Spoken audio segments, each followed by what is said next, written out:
Task force 373 Afghanistan युद्ध के दौरान सबसे महत्वपूर्ण बदलावों में से एक के दौरान उभरी थी। 11 सितंबर 2001 के हमलों के बाद संयुक्त राज्य अमेरिका ने अल-कायदा को खत्म करने और तालिबान शासन को हटाने के लिए सैन्य अभियान शुरू किया, जिसने उसे शरण दी थी। दिसंबर 2001 तक तालिबान सरकार गिर चुकी थी और एक नया अफगान राजनीतिक ढांचा आकार लेने लगा था। हालांकि जो शुरुआत में एक तेज सैन्य सफलता लग रही थी, वह जल्द ही एक जटिल विद्रोह में बदल गई। 2002 और 2004 के बीच तालिबान के तत्वों ने ग्रामीण अफगानिस्तान और सीमा पार फिर से संगठित होना शुरू कर दिया। पाकिस्तान के कबायली इलाकों में विद्रोही नेताओं ने लंबे समय से चली आ रही कबायली नेटवर्क, सीमा पार आवाजाही और स्थानीय शिकायतों का फायदा उठाया। अफगान अधिकारियों, अंतर्राष्ट्रीय बलों और बुनियादी ढांचे पर हमले लगातार बढ़ते गए और इम्प्रोवाइज्ड एक्सप्लोसिव डिवाइसेस (आईईडी) और भी अधिक उन्नत और घातक हो गए। अफगानिस्तान में आत्मघाती बम धमाके पहले दुर्लभ थे, लेकिन जल्द ही आम रणनीति बन गए और 2000 के दशक के मध्य तक दक्षिणी और पूर्वी प्रांतों में हिंसा काफी बढ़ गई थी। पारंपरिक सैन्य इकाइयां गश्त, गांव खाली करवा सकती थीं और मुख्य राजमार्गों की रक्षा कर सकती थीं, लेकिन विद्रोही नेतृत्व नेटवर्क अक्सर बरकरार रहते थे। तालिबान की कमान संरचना छाया गवर्नरों, जिला प्रशासकों, बम बनाने वालों और रसद सुविधाकर्ताओं के माध्यम से संचालित होती थी। साधारण लड़ाकों को हटाने से योजना में ज्यादा फर्क नहीं पड़ा, जिससे अमेरिकी योजनाकारों ने निष्कर्ष निकाला कि नेतृत्व कमजोर करने से बड़ा संचालनात्मक प्रभाव हो सकता है। इस रणनीतिक तर्क का केंद्र ऐसे व्यक्तियों को निशाना बनाना था जिन्हें विद्रोही क्षमता के लिए महत्वपूर्ण माना गया, और इसी ने टास्क फोर्स 373 के निर्माण और तैनाती को आकार देने में मदद की। वॉर्स ऑफ द वर्ल्ड में आपका स्वागत है।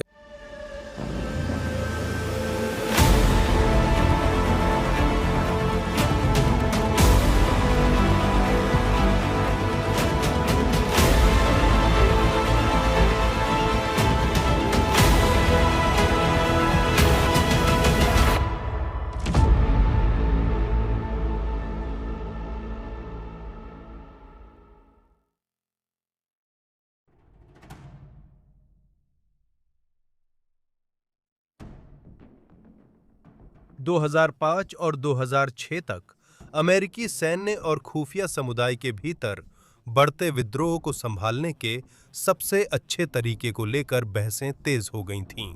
विद्रोह विरोधी सिद्धांत का मुख्य ध्यान जनसंख्या की सुरक्षा सुनिश्चित करने, शासन में सुधार लागू करने और वैधता स्थापित करने पर था। इसके विपरीत आतंकवाद विरोधी सिद्धांत का जोर उच्च मूल्य वाले लक्ष्यों पर सटीक हमलों पर था। टास्क फोर्स 373 इन दोनों दृष्टिकोणों का मिश्रण थी, लेकिन यह मुख्य रूप से इराक में परिष्कृत किए गए खुफिया आधारित आतंकवाद विरोधी मॉडल का समर्थन करती थी। इराक में अमेरिकी विशेष अभियान बलों ने तेज लक्ष्य निर्धारण चक्र विकसित किए, जो रियल टाइम सिग्नल, खुफिया जानकारी, मानव स्रोतों और निगरानी ड्रोन को तेज जमीनी हमलों के साथ जोड़ते थे। मूल आधार यह था कि विद्रोही नेटवर्क आपस में जुड़े हुए सिस्टम की तरह काम करते हैं। अगर मुख्य नोड्स को तेजी और बार-बार हटाया जाए, तो नेटवर्क की बड़े पैमाने पर संचालन करने की क्षमता कम हो जाएगी। अफगानिस्तान ने खुद अलग चुनौतियां पेश कीं।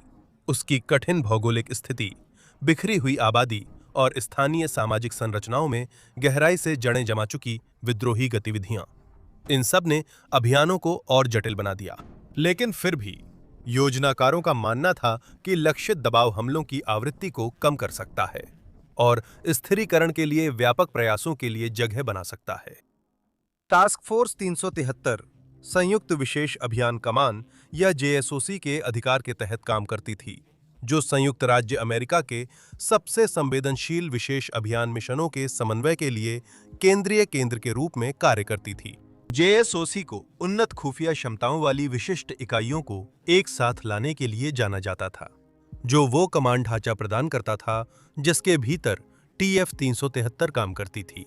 ये टास्क फोर्स कोई स्थायी इकाई नहीं थी, बल्कि ये एक संयुक्त संरचना थी जो विभिन्न विशेष मिशन इकाइयों, विमानन टुकड़ियों, खुफिया सेल और समर्थन टीमों से कर्मियों को एकत्रित करती थी। विश्लेषकों को ऑपरेटरों के साथ तैनात किया गया था, जिससे खुफिया जानकारी एकत्र करने और अभियान को अंजाम देने के बीच तेजी से काम हो सके। इस एकीकरण ने हाल ही में पकड़े गए डेटा जैसे मोबाइल फोन, दस्तावेज और बायोमेट्रिक रिकॉर्ड का त्वरित विश्लेषण संभव बनाया और इसने तुरंत प्रतिक्रिया देना संभव बनाया, जिसका उपयोग आगे के लक्ष्यों को साधने में किया जा सकता था। संचालन मॉडल गोपनीयता और गति पर केंद्रित था। लक्ष्यों की पहचान खुफिया स्रोतों के एकीकरण के माध्यम से की गई थी। विश्वास स्तर पूरा होने पर योजनाकार हमला पैकेजी बनाते, विमानन संसाधनों का समन्वय करते और जमीनी टीमों को जानकारी देते थे। मिशनों को अंतिम स्वीकृति के कुछ घंटों में शुरू किया जा सकता था, जिससे विद्रोही गतिविधियों पर बढ़त बनाए रखने का समन्वित प्रयास दिखता है। टास्क फोर्स 373 के अभियानों के केंद्र में एक गोपनीय लक्ष्य निर्धारण दस्तावेज था, जिसे संयुक्त प्राथमिकता प्रभाव सूची या JPEL कहा जाता था। इस सूची में उन व्यक्तियों की पहचान की गई थी जिन्हें तालिबान या अलकायदा गतिविधियों में प्रमुख भूमिका निभाने वाला माना जाता था, जिसमें वरिष्ठ कमांडर और छाया गवर्नर से लेकर बम बनाने वाले, वित्त पोषक और ऐसे सहयोगी शामिल थे जो कर्मियों या हथियारों की आवाजाही में महत्वपूर्ण भूमिका निभाते थे। JPEL में शामिल होने के लिए एक गहन खुफिया जांच प्रक्रिया से गुजरना पड़ता था। विश्लेषकों ने जानकारी एकत्र करने के लिए इंटरसेप्ट की गई संचार, मुखबिरों की रिपोर्ट, हवाई टोही, जब्त किए गए सामग्री और बायोमेट्रिक डेटाबेस का उपयोग किया। प्रस्तावित लक्ष्यों को सैन्य कमान श्रृंखला के भीतर समीक्षा प्रक्रिया से गुजरना पड़ता था, जिससे यह सुनिश्चित हो सके कि वे सशस्त्र संघर्ष से जुड़े स्थापित नियमों और कानूनी मानकों का पालन कर रहे हैं। लक्ष्यों को अक्सर उनकी प्राथमिकता के अनुसार वर्गीकृत किया जाता था। उच्च प्राथमिकता वाले व्यक्ति अक्सर बड़े पैमाने पर हमलों की योजना बनाने या सीमा पार लॉजिस्टिक्स का प्रबंधन करने में सीधे शामिल होते थे। जिन्हें निम्न स्तर के व्यक्ति के रूप में वर्गीकृत किया गया था, वे फिर भी विशेष जिलों के भीतर संचालनात्मक महत्व रख सकते थे। महत्वपूर्ण बात यह है कि यह सूची स्थिर नहीं थी, नाम जोड़े या हटाए जा सकते थे। जैसे जैसे खुफिया आकलन विकसित हुए, पकड़ने या मारने का विकल्प संदर्भ पर निर्भर करता था।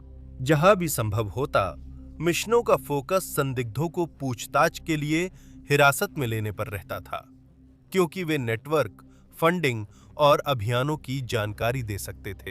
हालांकि अगर कोई लक्ष्य तत्काल खतरा पैदा करता था या विरोध करने का फैसला करता था, तो घातक बल का इस्तेमाल आवश्यक समझा जा सकता था।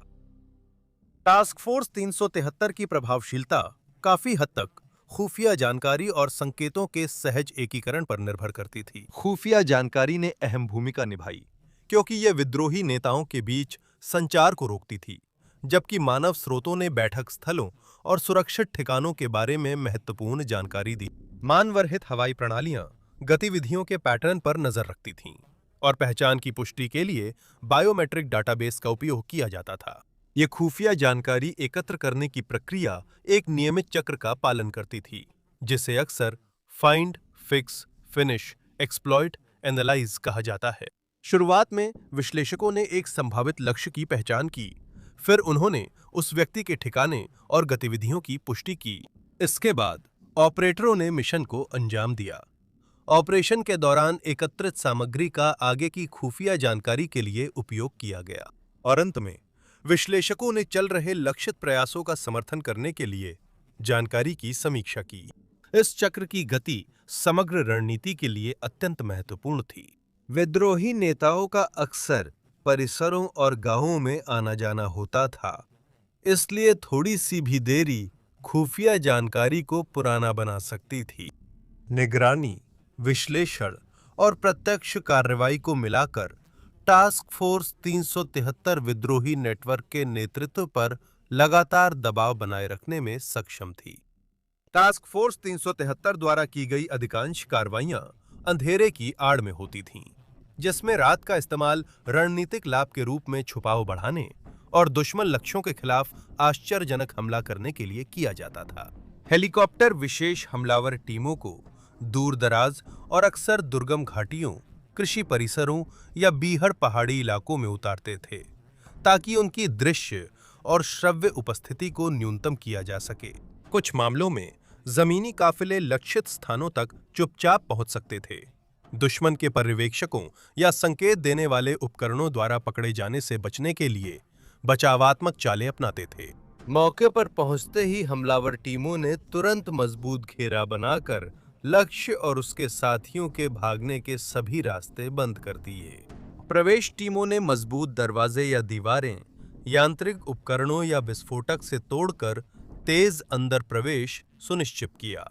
अंदर पहुंचकर ऑपरेटरों ने नागरिकों की सुरक्षा को प्राथमिकता देते हुए हर कमरे को व्यवस्थित ढंग से साफ किया और लक्ष्य की मौजूदगी की पुष्टि की।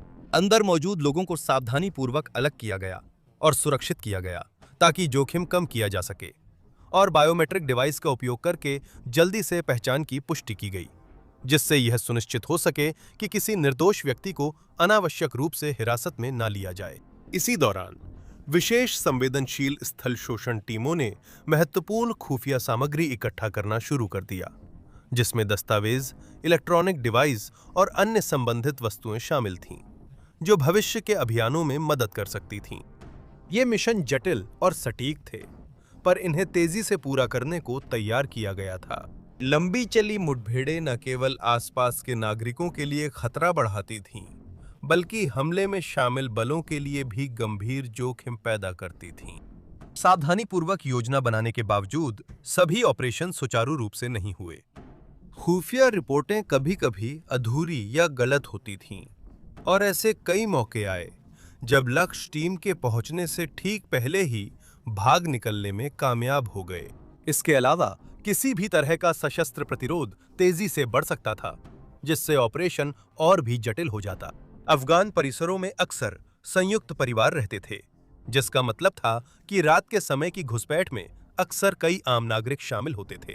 भाषाई बाधाओं ने संचार प्रयासों में एक और जटिलता जोड़ दी, जिससे व्यक्तियों की छटाई और आदेशों के प्रसार दोनों में दिक्कतें आईं। ऑपरेशनल अनुशासन का कड़ाई से पालन करने के बावजूद जबरन रात में घुसपैठ की अचानक और डरावनी प्रकृति स्थानीय निवासियों में गहरा डर और नाराजगी पैदा कर सकती थी, जिससे अविश्वास की एक विरासत बनती थी जो भविष्य की बातचीत को प्रभावित करती थी। अफगानिस्तान की भौगोलिक स्थिति ने टास्क फोर्स 373 के अभियानों को काफी हद तक प्रभावित किया। बीहड़ और पहाड़ी इलाका गतिशीलता सीमित करता था, जिससे नेविगेट करने के लिए सटीक विमानन योजना जरूरी थी। संकीर्ण घाटियां और बिखरे हुए गांव विद्रोहियों के लिए कई छिपने की जगहें प्रदान करते थे, जबकि सिंचाई प्रणालियां और कृषि परिसर छिपने के और भी अधिक अवसर देते थे। विद्रोही अपने स्थानीय ज्ञान का उपयोग करके पकड़ से बच निकलते थे और अक्सर सहानुभूति रखने वाले समुदायों या कम सरकारी निगरानी वाले क्षेत्रों में सुरक्षित ठिकाने बना लेते थे। सीमा पार मार्गों ने भी अफगानिस्तान और पाकिस्तान के बीच नेताओं की आवाजाही को आसान बनाया।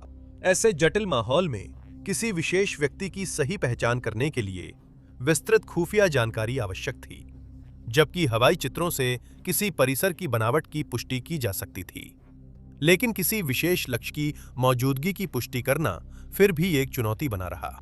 यहाँ तक कि जिन मिशनों को उच्च विश्वास वाला माना जाता था, वे भी अनिश्चितता से भरे हुए थे, जो मैदान में आने वाली कठिनाइयों को उजागर करते हैं।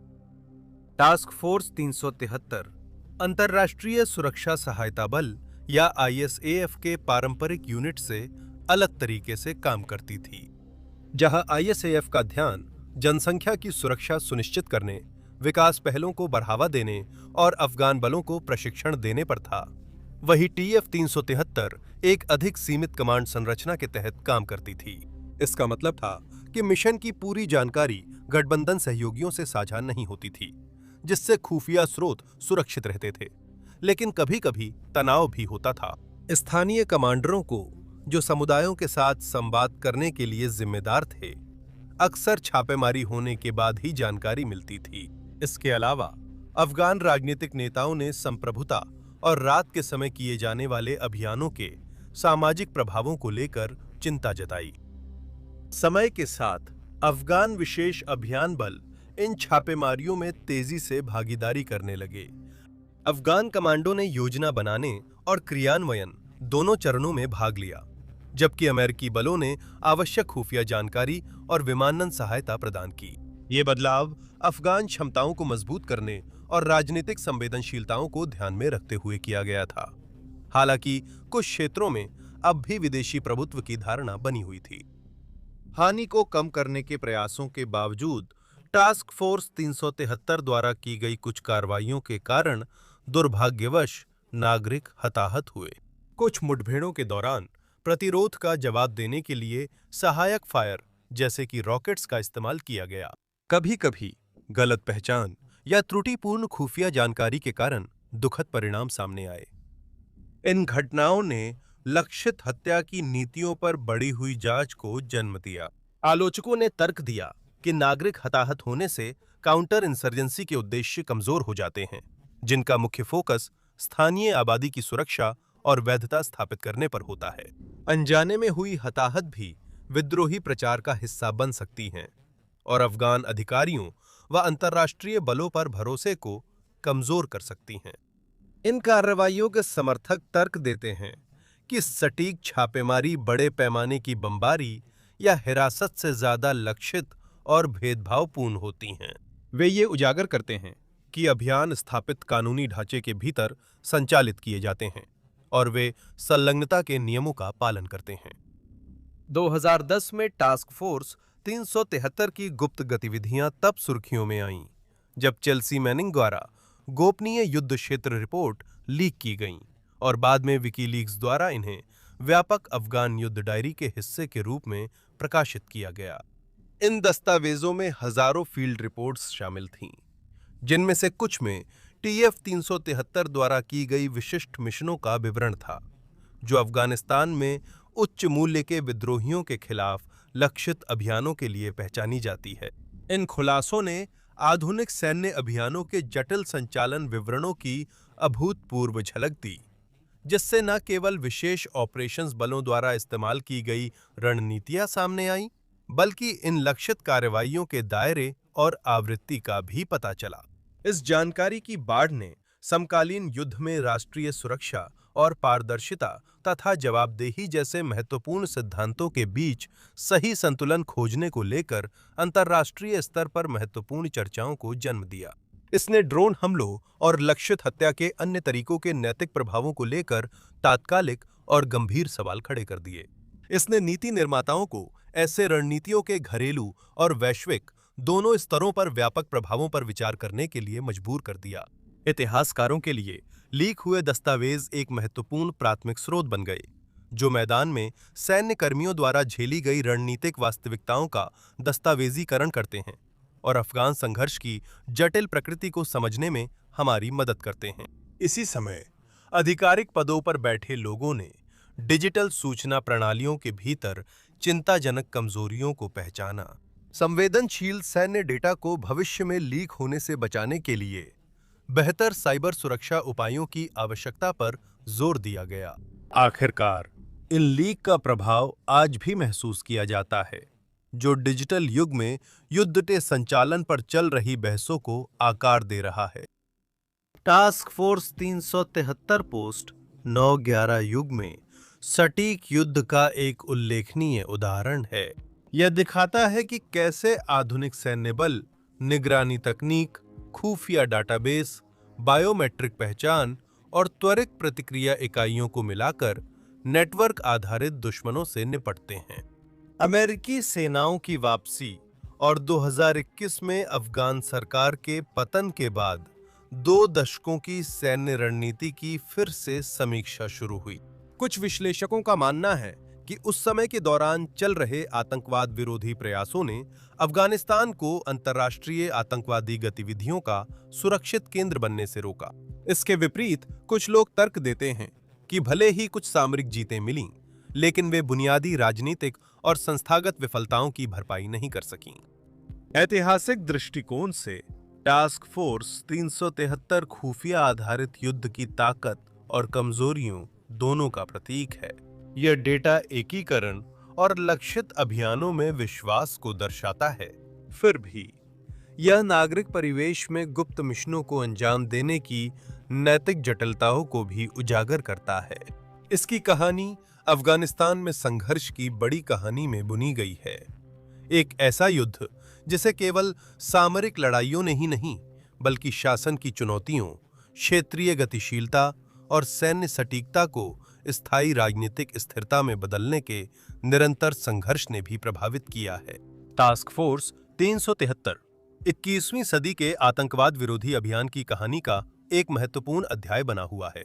ये गोपनीयता और जवाबदेही, तात्कालिक सुरक्षा आवश्यकताओं और दीर्घकालिक वैधता, साथ ही सटीक युद्ध के वादों और अनिश्चितताओं के बीच के तनाव को दर्शाता है। वीडियो देखने के लिए धन्यवाद। अगर जानकारी अच्छी लगी हो तो लाइक या कमेंट करें। हमारी सारी सामग्री, रिसर्च, स्क्रिप्ट लेखन, एडिटिंग और नरेशन पूरी तरह इंसानों द्वारा होती है। इसमें एआई का उपयोग नहीं होता। अगर आप हमारे चैनल को सपोर्ट करना चाहते हैं तो सब्सक्राइब करें और बेल आइकन दबाएं ताकि Wars of the world video की नोटिफिकेशन मिले। धन्यवाद।